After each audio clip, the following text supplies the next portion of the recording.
Hello, this is about the fifth time I've tried to do this because things keep happening that put me off. I'm wondering if they're little signs, but I don't know. If they happen again, then I'll probably know that they are. Anyway, this is my eulogy for my beloved Gary Howe, because I know I probably won't be reading this at his funeral, and if I'm not there to read it, I don't know whether anybody else will, so I'd like it to be read. And preferably by me. So here it is. My eulogy for Gary Howe, 18th of August 1963 to 6th of March 2022. Musician and stonemason. Eulogy for Gary.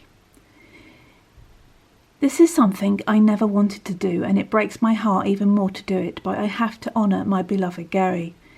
Gary was many things: a dedicated and talented drummer, a dad, a grandpa, a son, a brother, an uncle, a friend, a fellow musician, but to me, he was everything. A mutual friend introduced me to Gary in 2003 as Gary wanted me to do his tattoos. From almost the first time we met, we knew that we were important to each other, and it soon became clear that we were each other's soul love.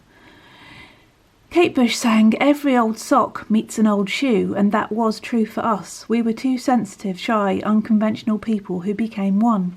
Gary called me his beloved Oneness, and he was mine. We were deeply connected, some may say too deeply, but we felt we were part of one another, and nothing could change that.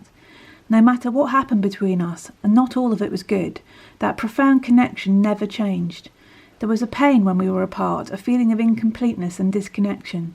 Being without him now is like being ripped in half every day. Such a loss cannot be mended. He is utterly irreplaceable to me. The first thing I found out about Gary was that he was incredibly inspired and creative. He could compose whole songs easily, playing all the parts for drums, bass and guitar in his unique style. He was a fantastic composer. All I had to do was write the lyrics and the melody. He had a great voice, and our singing harmonised perfectly. We couldn't wait to start a band, and we formed our band Gypsy Moon in summer 2003 with the lovely John Box, who sadly also passed away this year. Gary was totally driven by his passion for music and had been in so many excellent bands over the years, but this one was special because he put so much of himself into it. He never realised how astonishing his creative gift was, but he enjoyed it nonetheless. I know that other musicians admired him greatly. The next thing I learned that Gary was intensely vulnerable and fearful. He masked his insecurities in many ways, most of them, self-destructive. Outwardly, he always seemed a handsome, powerful man, yet there was a hurt little boy inside him. His anxiety could make him difficult and irrational, but his sensitivity also made him kind, loving, thoughtful and gentle. Unbelievable, now somebody's banging. I can't believe this. It's like somebody's trying to stop me doing this. His anxiety could make him difficult and irrational, but his sensitivity also made him kind, loving, thoughtful and gentle.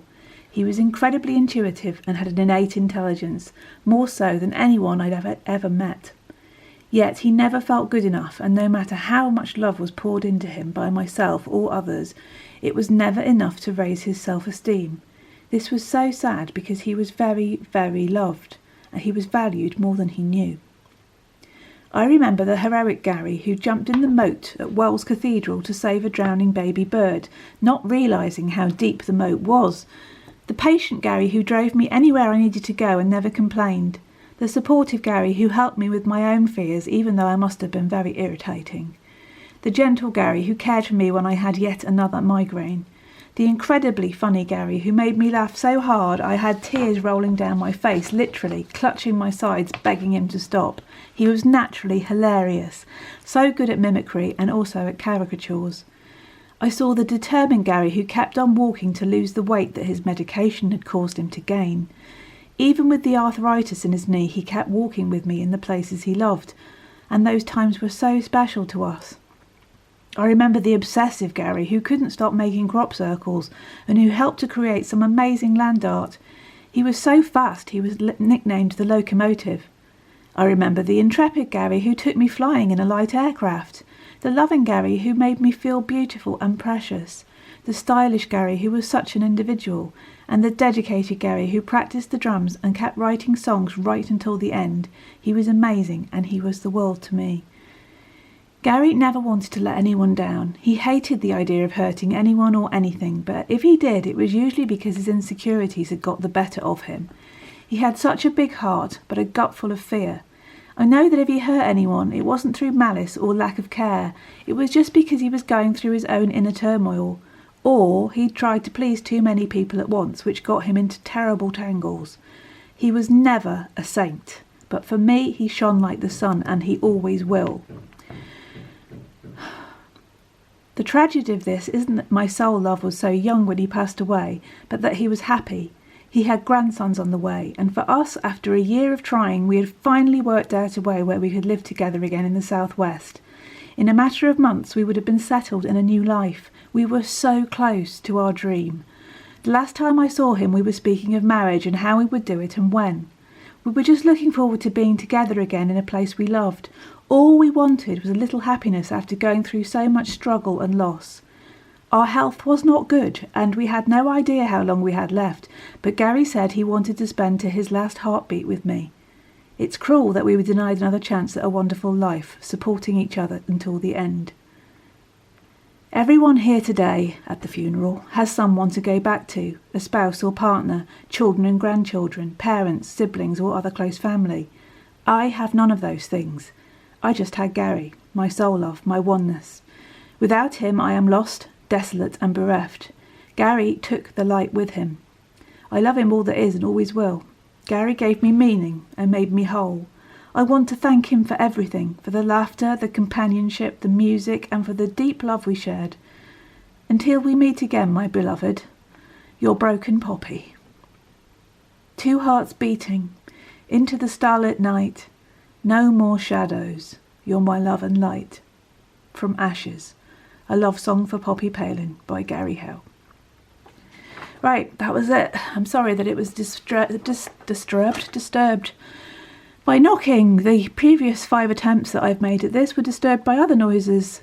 It's very strange. Anyway, I've done it now. I'm not going to do it again because I think whenever I do it, it's going to be interrupted by something.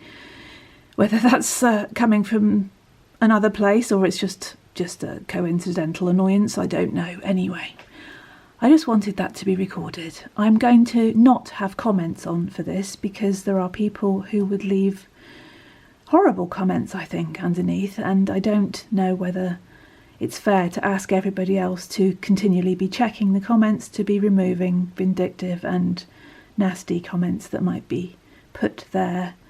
So if you've liked what I've said, please give it a thumbs up. I just wanted it to be recorded for posterity, really, because, as I say, I've got no idea whether it will ever be said out loud by anybody except for me just now, and I think I should be the person that read it. Okay, again, I give you all my love. Thank you for everything you've done for me, and goodbye. Love you. Stay free.